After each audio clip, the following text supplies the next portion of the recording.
Paano nga ba i-lock temporarily itong GCash Visa card?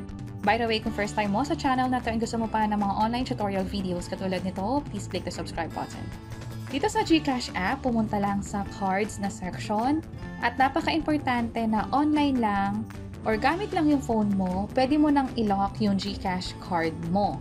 Halimbawa, pag na-link mo na siya, i-tap lang tong GCash Visa at i-lock na yung card. Applicable to just in case na hindi nyo makita yung Visa card ninyo pero sigurado kayo na nasa bahay lang. Ibig sabihin, malabo yung chance na nanakaw na ito. So kapag nilock card natin, lock na siya automatically. Hindi na to pwedeng gamitin pambili online, hindi na to pwedeng magamit sa mga transaction kahit sa mga establishment na gumagamit ng debit card. At kung sakaling nakita nyo na nga yung card ninyo, i-unlock nyo lang siya very quick. So unlock natin yan. And by the way, may ma-receive kayong text about this activity or transaction. Hintayin ang code na ma-receive sa phone, 224729, enter natin yan. By the way, yung OTP nag-expire to at hindi dapat binibigay sa ibang tao yung OTP ninyo.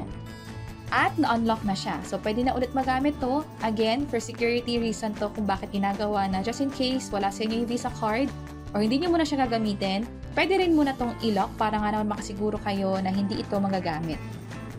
Ito yung mga text na na-receive natin about this transaction. And by the way, para saan itong deactivate na button sa bandang taas? Kung sakaling nanakaw na pala yung card ninyo sa GCash, mas maganda na i-permanently deactivate na to para mo-unlink na rin siya sa GCash at never na tong magagamit ng kahit na sino, kahit kayo.